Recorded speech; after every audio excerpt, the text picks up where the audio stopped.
오늘 본문에는 예수님이 공생의 기간 중 겪으신 한 가지 시험이 나옵니다. 시험의 주체는 바리새인 서기관들과 바리새인들, 곧 유대 종교 지도자들입니다.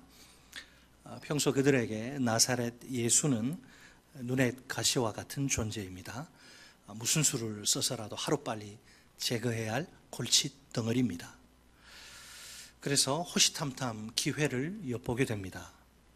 그러던 어느 날 마침내 그들 눈앞에 절호의 기회가 찾아옵니다.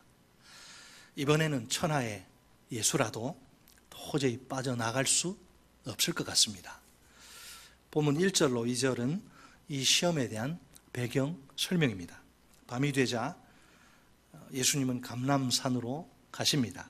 거기서 밤을 지내신 후 아침에 다시 성전으로 들어오십니다. 그때 많은 백성이 예수님 알아보고 예수님께로 모여듭니다. 예수님은 성전에서 앉으신 채로 그들을 가르치십니다. 이 광경을 한번 상상해 보세요. 예수님의 입에서 주옥 같은 진리의 말씀이 쏟아져 나옵니다. 많은 백성은 한 말씀이라도 놓치지 않으려고 귀를 쫑긋 세우고 집중합니다. 대단히 아름다운 장면이 아닐 수 없습니다. 그런데 이 좋은 분위기를 순식간에 확 깨뜨리는 뜻밖의 사건이 발생합니다. 본문 3절에 따르면 그 주인공이 누구죠? 바리새인 서기관들과 바리새인들입니다. 그들은 진리이니 은혜의 말씀이니 하는 영적인 것들에는 전혀 관심이 없습니다. 그러니까 말씀을 듣기 위해, 은혜를 받기 위해 예수님께 나온 게 아닙니다. 많은 백성과 달리 예수님께 나온 목적 자체가 불순한 겁니다. 그 목적에서 아주 고약하게 썩은 냄새가 진동합니다. 본문 6절 상반절은 그들의 그 더러운 검은 목적을 이렇게 폭로합니다. 그들이 이렇게 말함은 고발할 조건을 얻고자 하여 예수를 시험함이라라. 아멘. 새 번역 성경은 좀 더 실감나게 표현합니다. 그들이 이렇게 말한 것은 예수를 시험하여 고발할 구실을 찾으려는 속셈이었다. 이 얼마나 악한 동기란 말입니까? 감히 죄 없는 예수님을 시험하여 고발할 구실을 찾으려 하다니요. 마치 양의 탈을 쓴 늑대와 같은 자들입니다. 겉으로는 누가 보더라도 경건한 종교 지도자들입니다. 그러나 속은 진리를 대적하는 자들, 즉 마귀의 하수인들, 똘마니들입니다. 그들이 그 음흉한 속과 날카로운 발톱을 감추고 예수님께 나온 것입니다. 오늘날은 이런 사람들이 없을까요? 주일날 성도들이 예배 시간에 설교를 듣는 목적이 무엇입니까? 하나님의 말씀을 듣기 위해서, 은혜를 받기 위해서가 아닙니까? 이것이야말로 신앙생활에 있어서 가장 기본이 되는 일입니다. 만약 다른 목적을 가지고 있으면 곤란하겠지요? 누구든지 어떤 경우에라도 꼬투리를 잡기 위해 설교를 들으면 안 됩니다. 그러면 진리를 대적하는 자가 될 위험이 큽니다. 자, 과연 서기관들과 바리새인들이 꺼내든 시험의 도구는 무엇입니까? 놀랍게도 한 여자입니다. 그것도 범죄 현장에서 붙잡힌 현행범이에요. 본문 3절에 의하면 서기관들과 바리새인들이 음행 중에 잡힌 여자를 끌고 옵니다. 그 여자를 가운데의 한복판에 세웁니다. 그리고는 예수님을 향해 이렇게 소리칩니다. 본문 4절로 5절 말씀입니다. 예수께 말하되 선생이여, 이 여자가 간음하다가 현장에서 잡혔나이다. 모세는 율법에 이러한 여자를 돌로 치라 명하였거니와 선생은 어떻게 말하겠나이까? 아멘. 분명 누구보다 율법에 정통하다고 자부하는 서기관들과 바리새인들이 아닙니까? 그들은 현장에서 간음하다 붙잡힌 여자를 어떻게 처리해야 할지 예수님께 묻습니다. 물론 답이 무엇인지는 이미 잘 알고 있습니다. 몰라서 묻는 게 아니죠. 알고 있습니다. 이런 더러운 여자는 모세의 율법 규정에 따라 사형에 처해야 마땅합니다. 이 시점에서 간음에 대한 모세의 율법 규정을 몇 가지를 한번 살펴볼까요? 첫째로 약혼한 여자, 정혼한 여자가 다른 남자와 동침한 경우입니다. 그런 경우 두 남녀는 모두 돌로 쳐 죽임을 당해야 합니다. 신명기 22장 23절로 24절 말씀입니다. 처녀인 여자가 남자와 약혼한 후에 어떤 남자가 그를 성읍 중에서 만나 동침하면 너희는 그들을 둘 다 성읍 문으로 끌어내고 그들을 돌로 쳐 죽일 것이니 그 처녀는 성 안에 있으면서도 소리 지르지 아니하였으며 그 남자는 그 이웃의 아내를 욕보였습니다. 너는 이같이 하여 너희 가운데서 악을 제할지니라. 아멘. 자, 둘째로 결혼한 여자가 다른 남자와 동침한 경우입니다. 그런 경우에도 두 남녀 모두를 죽여야 합니다. 살려둘 수가 없어요. 레위기 20장 10절 말씀입니다. 누구든지 남의 아내와 간음하는 자, 곧 그의 이웃의 아내와 간음하는 자는 그 간부와 음부를 반드시 죽일지니라. 신명기 22장 22절 말씀도 있습니다.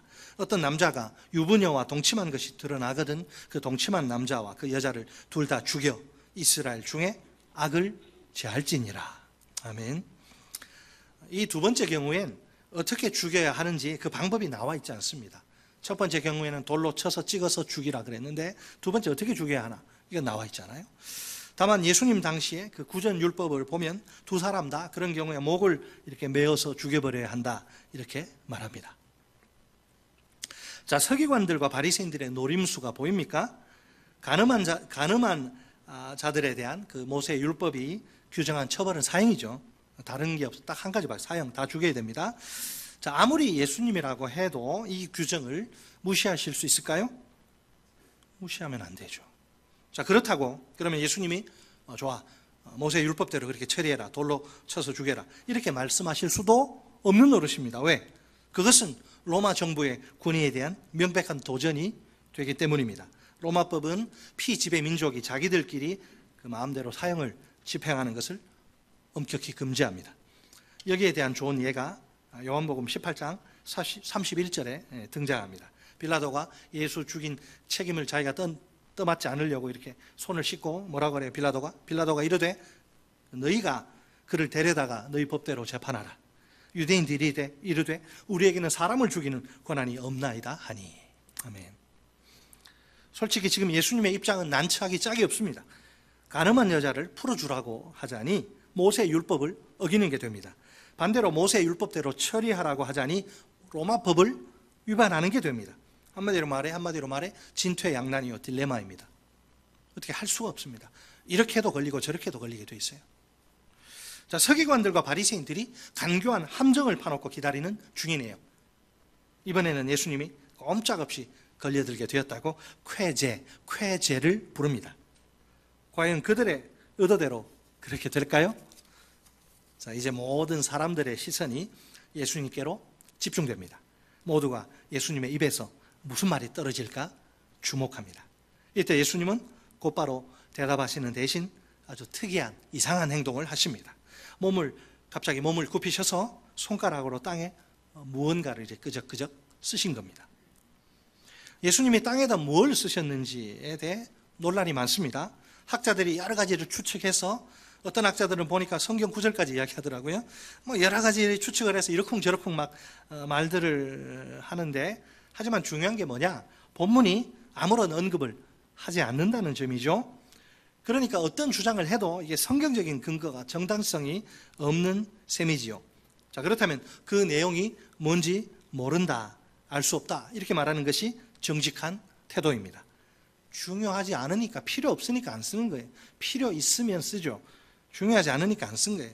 요한이 정확히 밝히지 않은 상태니까 과도한 관심은 금물입니다. 궁금해 하시는 분들이 또 있는데 우리가 관심 가질 이유가 없습니다. 본문의 초점은 거기에 있지 않고 예수님의 말씀에 있습니다. 자, 이거 뭐 썼느냐고 이제 저한테 물어보지 마세요. 몰라요. 그거 어떻게 알아요? 몰라요. 중요하지 않아요. 자, 본문 7절을 보면 이제 그들이 예수님이 물어봤으면 시간을 좀 줘야 될 거 아니에요. 대답할 시간을. 근데 그러지 않아요. 그들이 예수님의 대답이 나오기 전에도 자꾸 다그쳐서 이렇게 묻는 거예요. 괴롭히는 거예요. 참 기다릴 줄을 몰라. 잠시 후에 예수님이 그들의 질문에 대답을 던지십니다. 아무도 예상치 못한 충격적인 대답이죠. 우리 다 같이 본문 7절 하반절 말씀을 한 목소리 읽겠습니다. 이에 일어나, 그부터 7절 끝까지 시작. 이에 일어나 이르시되 너희 중에 죄 없는 자가 먼저 돌로 치라 하시고. 아멘. 인간이 할 수 없는 말. 예수님, 하나님이니까 이런 말씀하시고 우리는 죽었다 깨어나도 이런 말 할 수 없습니다. 자, 이게 도대체 무슨 말입니까? 어쩌라는 거예요? 죽이라는 거예요? 살리라는 거예요? 예수님은 모세의 율법의 권위를 부정하시지 않습니다. 모세 율법의 규정대로 좋아, 여자에게 돌을 던져, 이렇게 말씀하시죠. 가늠하다 붙잡혀온 여자는 그 율법의 규정에 따라 사형당하는 게 그게 마땅하고 그게 하나님의 공의이기 때문에 그렇게 하라는 거예요. 그렇지만 한 가지 단서가 있어요. 조건이 있습니다. 모든 사람들이 다 그냥 돌팔매질을 할 수 있는 게 아니에요. 모두가 그냥 그래? 그럼 우리 나도 하자, 너도 하자, 야 너도 돌 들어라, 다 그렇게 그녀에게 돌을 던질 수 있는 게 아니란 거죠. 왜? 정도의 차이는 있지만 50보 100보 그들 모두가 다 죄인이 아닙니까? 죄인인 주제에 어떻게 다른 죄인을 정죄할 수 있단 말입니까? 아무리 생각해도 그것은 앞뒤가 전혀 맞지 않는 일입니다. 따라서 오직 죄 없는 자가 털어도 먼지 한 조각 나오지 않는 오직 죄 없는 자가 먼저 돌로 그녀를 쳐야 합니다. 현재 사람들은 이 가늠한 여자가 죽어 마땅하다, 100번 죽어도 싸다고 이렇게 생각합니다. 누가 보더라도 그녀는 돌에 맞아 죽어야 할 만큼 큰 죄인이죠. 그녀가 가늠하다가 발각되어 끌려온 이상 도저히 살려둘 수가 없는 겁니다. 어찌 보면 당연한 생각 같기도 합니다. 그러나 예수님의 생각은 완전히 다릅니다. 예수님의 눈에 그녀는 심판과 처벌의 대상이 아니라 긍휼과 자비의 대상입니다. 사람들은 그녀를 죽여야 한다고 말하지만 예수님은 그녀를 불쌍히 여기십니다. 그녀는 치유와 회복이 필요한 병든 인생일 따름입니다. 마가복음 2장에 따르면 예수님이 세리 마태를 제자로 부르십니다. 왜 하필 세리냐? 그 많은 사람 중에 왜 하필 세리냐 이 말이에요. 그 당시 사람들이 볼 때 세리가 누군데요? 돈밖에 모르는 추악한 매국노예요. 매국노. 아주 상종을 안 해요. 저질이라고 생각해서. 어떻게 그런 죄인을 예수님이 제자로 부르신단 말입니까? 랍비들은 그렇게 하지 않아요. 똘똘한 기하학을 모르면 내 제자가 되지 마라. 랍비는 아니지만 똘똘한 애들 골라가지고 해야지 자기 위신도 올라가는 거고. 물어봤는데 코 질질 흘리고 오줌 막 싸는데 너 누구 제자나? 김상준 제자예요. 제 이름이 어떻게 되는 거예요? 지금 상상조차 할 수 없는 이런 인간은 제자 될 수가 없어요. 랍비 상상조차 할 수 없는 파격적인 행동이 아닐 수 없어요.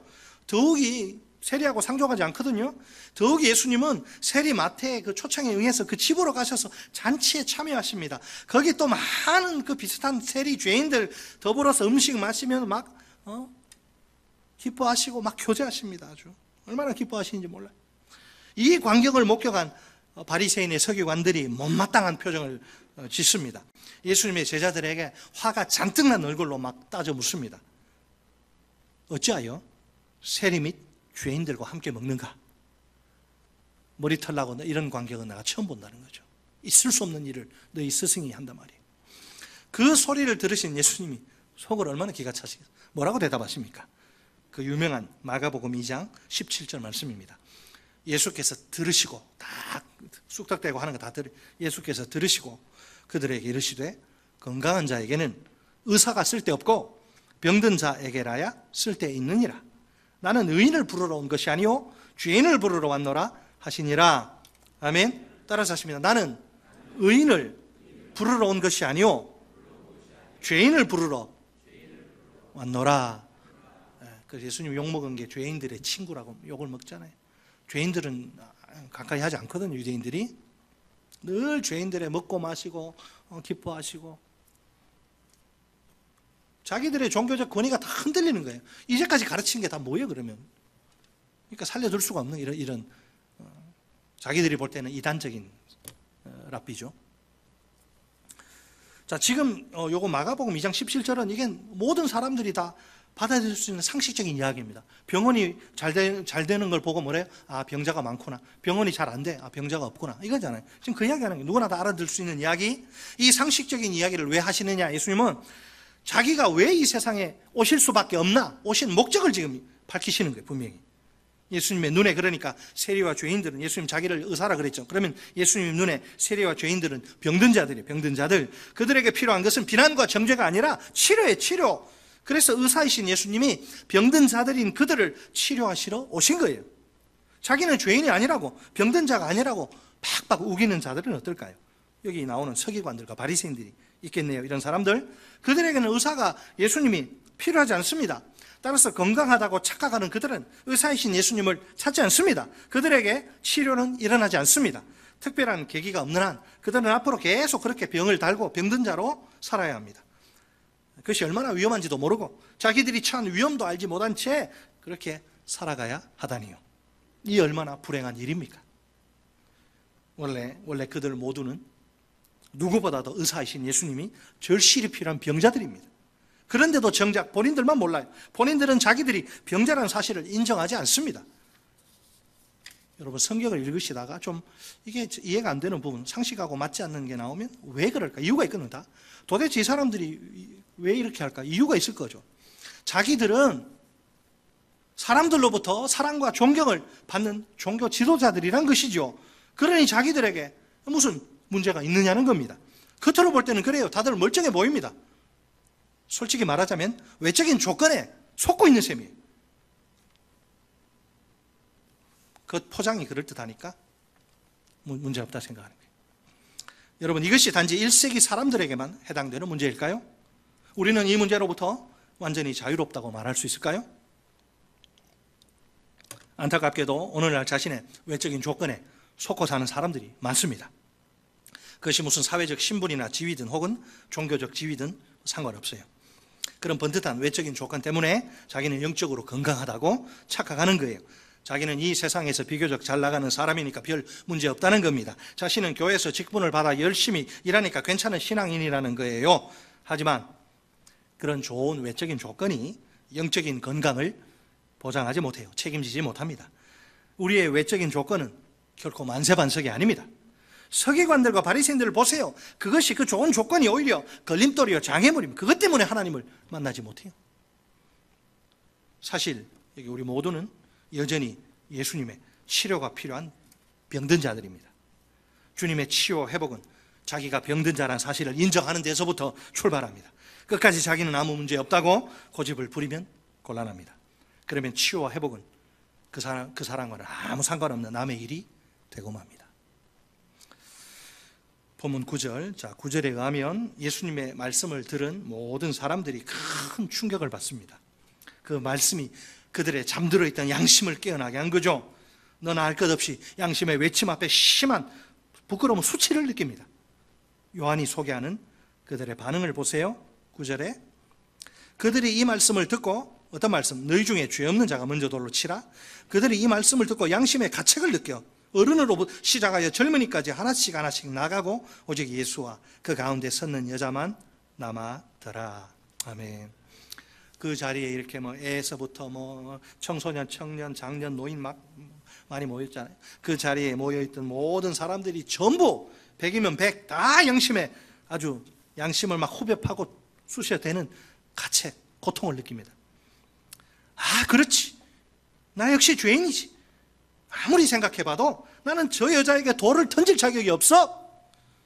얼굴이 그냥 화끈거려서, 이게 수술 공사 얼굴에 한 것도 아닌데 얼굴이 그냥 화끈거려서 더 이상 도저히 그 자리에 있을 수가 없어요. 그 바람에 어른으로 시작하여 젊은이까지 하나씩 슬그머니 꽁무니를 빼고 나갑니다. 결국 예수님과 그 여자 단 두 사람만 남게 됩니다. 자, 이제까지 서기관들과 바리새인들은 모세 율법을 최고의 권위로 내세웁니다. 물론 예수님도 율법 자체는 존중하십니다. 마태복음 5장 17절로 18절 말씀이 그 증거입니다. 내가 율법이나 선지자를 폐하러 온 줄로 생각하지 말라. 폐하러 온 것이 아니요 완전하게 하려 함이라. 진실로 너희에게 이르노니 천지가 없어지기 전에는 율법의 1.1획도 결코 없어지지 아니하고 다 이루리라. 아멘. 자, 여기서 율법이나 선지자는 구약 성경 전체를 가리키는 유대교적 수거, 유대교적 표현입니다. 예수님은 그 율법과 선지자가 전체적으로 지향하고 의도한 그 목표를 성취하십니다. 그 결과 그분의 인격과 사역은 율법과 선지자의 계시를 초월하는 거예요. 비교가 안 돼요. 이처럼 예수님과 구약 율법의 관계는 구원사적 성취의 관점에서 이해 되어야 합니다. 그렇다면 율법은 그 구원사에 제한된 특정 기간 동안만 의미가 있는 거예요. 그 기간의 끝이 언제냐? 예수님의 지상 사역과 함께 이미 도래한 상태입니다. 그러나 그 끝에 최종적 완성은 아직 예수님의 재림을 내다보는 중입니다. 그러므로 예수님과 구약 율법 사이에는 연속성과 불연속성이 동시에 존재하는 셈입니다. 우리가 예수님과 율법의 관계를 제대로 이해해야 합니다. 그래야 구약적인 신앙생활이 아니라 신약적인 신앙생활이 가능합니다. 율법의 그 문자에 매여가지고 그 문자에 집착하고 그 바리새인이 되는 거예요. 그 율법의 문자가 의도하고 목표하는 바가 따로 있거든. 그걸 못 보는 거예요. 예수님이 그것을 성취했는데 성취의 시대는 예수님의 말씀이 더 중요한 거죠. 그래서 예수님이 구약과 율법의 관계, 신약 시대에 사는데 구약적인 신앙생활을 하면 안 되잖아요. 그래서 예수님이 제자들에게 자기와 율법의 관계에 대해서 말씀하시는 거예요. 실제적인 예를 예수님 말씀하시는데 그 살인, 간음 뭐 쭉 나오죠. 마태복음 5장 21절로 48절에 예수님이 이제 6가지 대조적 교훈, 구약의 율법과 자기 자신의 말이 어떻게 다른가를 이제 6가지 대조 교훈으로 이야기하는데, 이 가르침을 통해서 예수님은 모세의 권위를 훨씬 능가하는 초월하는 자신의 절대 권위를 주장하십니다. 예수님이 그 대조하기 위해서 사용하신 공통의 형식은 이렇죠. 옛 사람들에게, 모세 율법입니다. 옛 사람들에게 삐리리 삐리리 삐리리라고 말해진 것을 너희가 들었다. 그러나 나는 너희에게 말한다. 옛 사람들에게 삐리리 삐리리라고 말해진 것과 예수님의 말씀이 대조되는 거죠. 자, 하나는 하나님이 시내 산에서 말씀하신 율법이요, 다른 하나는 예수님의 말씀입니다. 제자들에게 가장 중요한 것은 모세 율법이 아니라 예수님의 말씀입니다. 특히 6가지 대조적 교훈들은 율법에 대한 예수님의 성취의 모습을 보여줍니다. 이 교훈들은 율법의 그 조문들, 조항들이 지향하는 하나님의 궁극적인 뜻을 드러내는 거예요. 쉽게 말해 예수님이 율법의 목표를 이미 성취하신 것이지요. 자, 그럼에도 불구하고 서기관들과 바리새인들은 여전히 옛 율법의 그 조항의 문자에 얽매여 있어요. 그들에게 모세 율법은 뭐냐? 문자적 행동 규범에 불과할 따르면 그대로 지켜야 되는 거예요. 그 원래 본질적 의도나 목표를 모르는 것이죠. 문자가 아니고, 문자가 뭘 가리키나? 예수님이 그것을 6가지 대조법을 통해서 옛 사람들도 이렇게 들었지, 그러나 그게 아니야, 나는 이렇게 말해. 자, 예수님 말씀, 자, 많은 사람들의 그 양심에 큰 칼을 꽂아버린 예수님 말씀.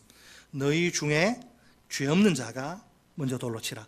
너희들 아주 그 추잡한 여자, 간음하다가 잡혀온 그 여자 보니까 돌로 막 머리 찢고 배 찌르고 해서 막 죽여버리고 싶지?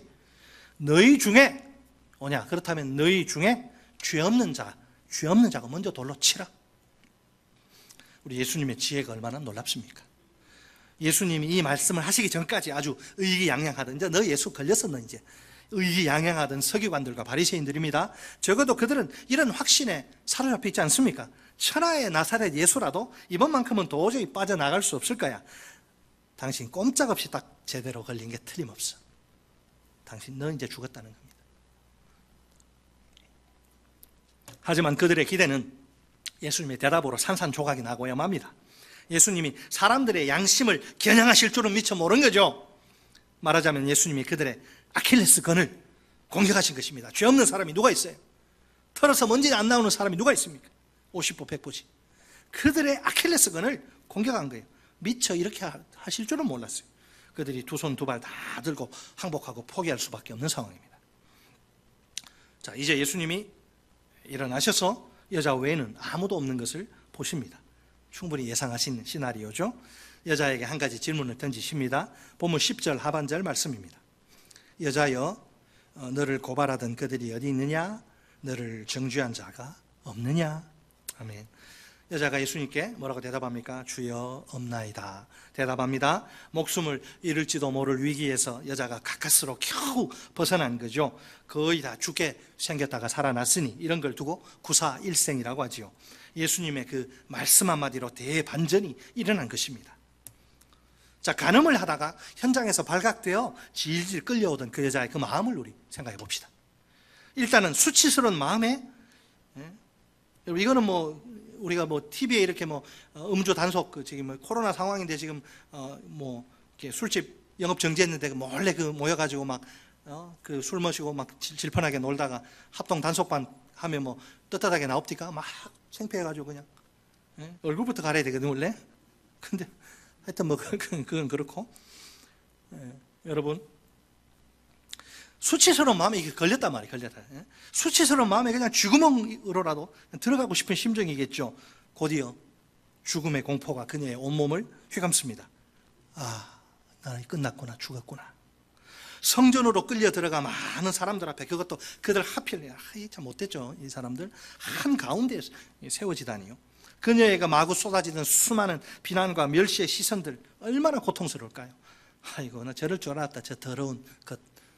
당장 죽여버려야지. 막 여러분 본문에 나오진 않지만 사람들이 조롱의 말을 한마디씩 내뱉은 거 뭐 거의 확실하지 않을까요?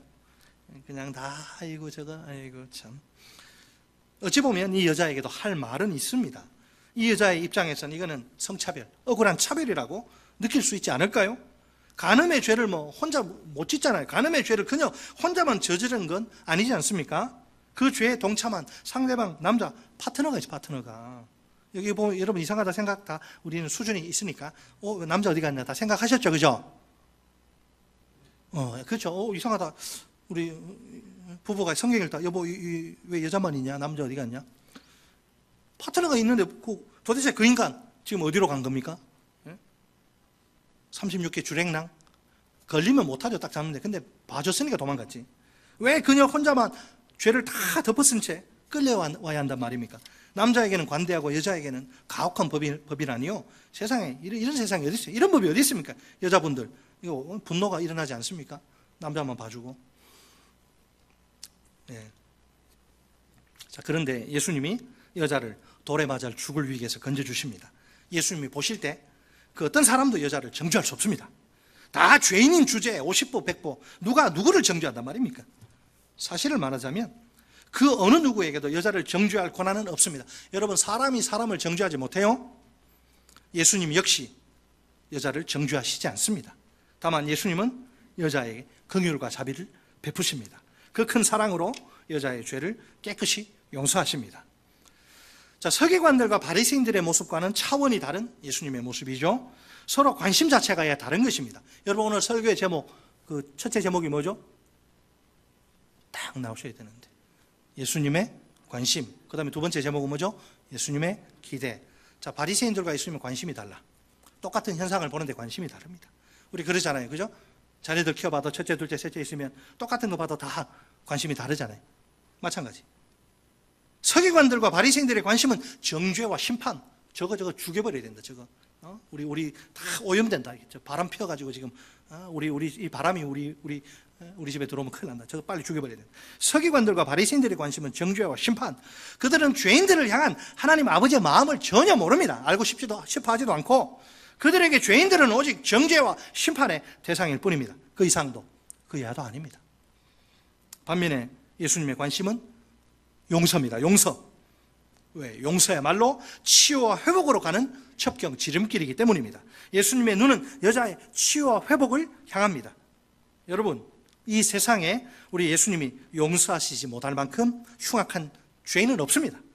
예수님은 아무리 중대한 그런 죄인일지라도 쉽게 포기하시지 않습니다. 그를 진심으로 뜨겁게 사랑하십니다. 그래서 긍휼과 자비의 넓은 가슴으로 그를 품으십니다. 그의 모든 죄를 용서하시고 치유와 회복의 은혜를 베푸십니다. 솔직히 해 아래 죄가 없는 의인은 단 한 명도 없습니다.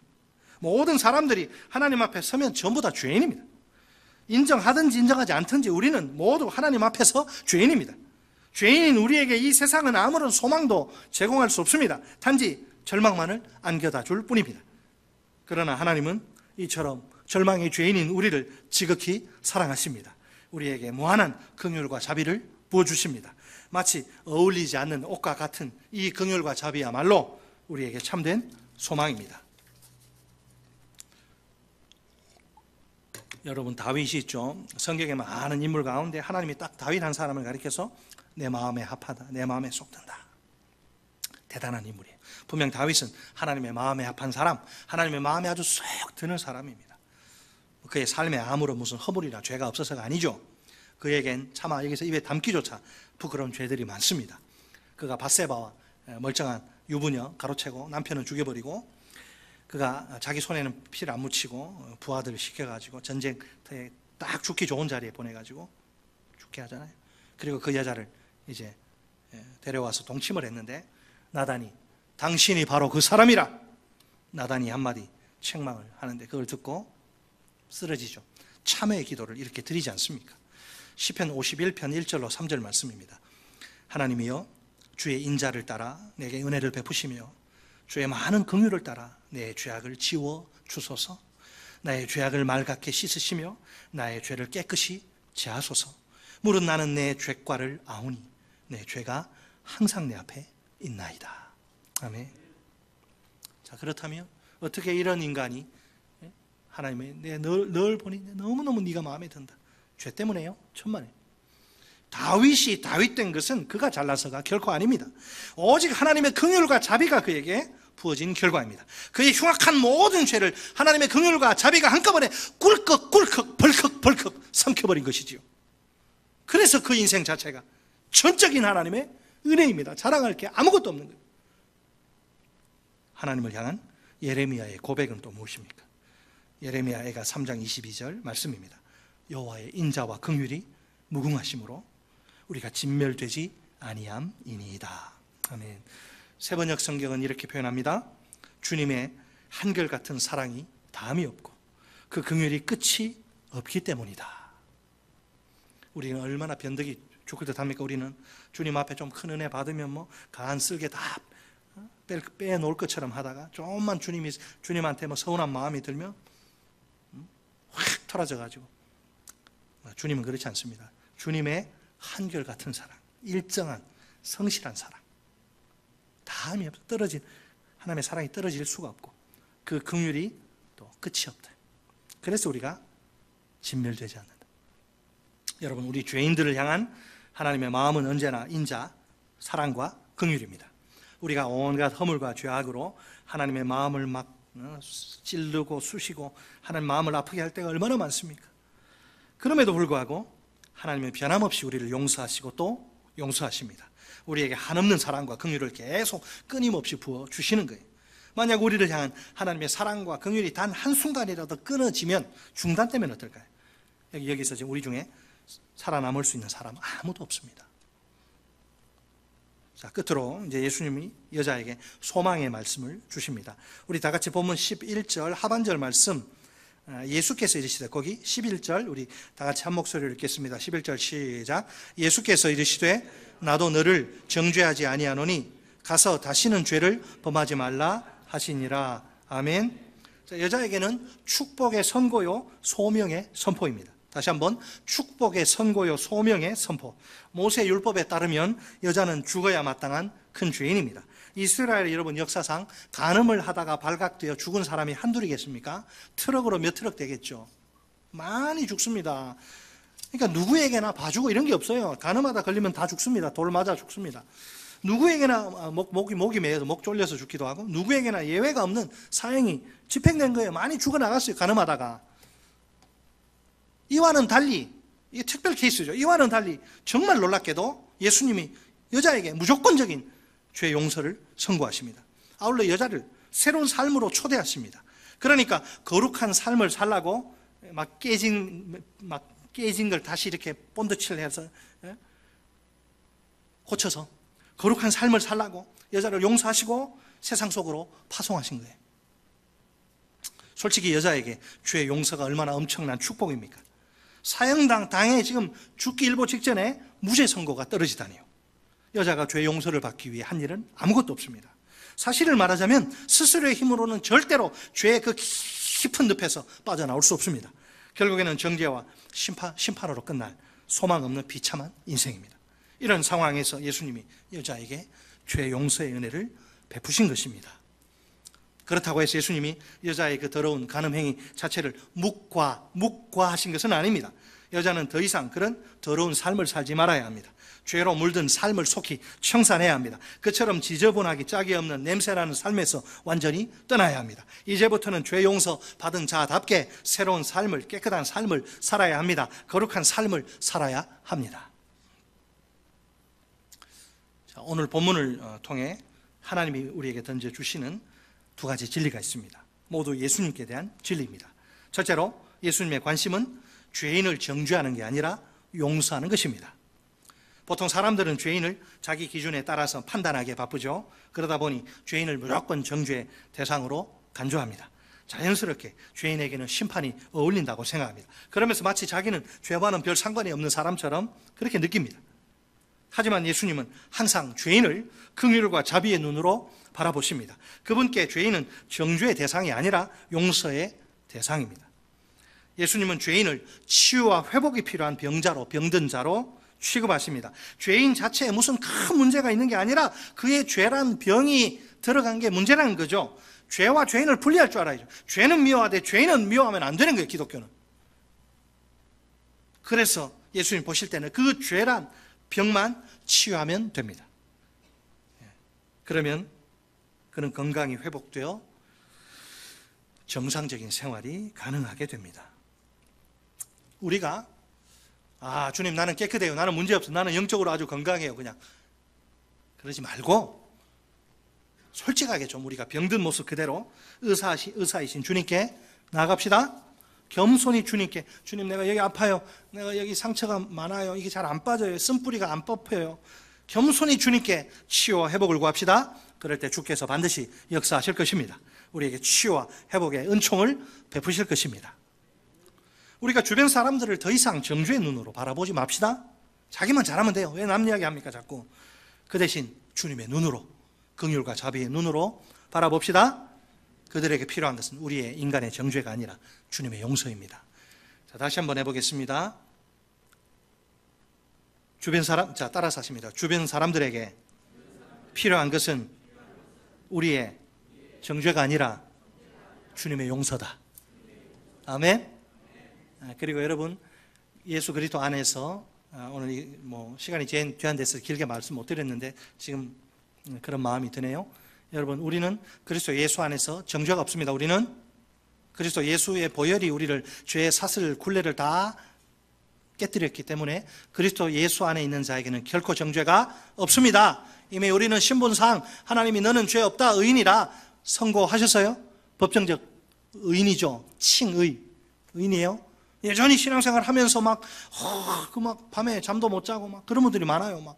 죄책에 죄의식에 짓눌려가지고 기쁨이 없고 평안이 없고 주님 앞에 나오는데 늘 얼굴이 어둡고 그러지 마요.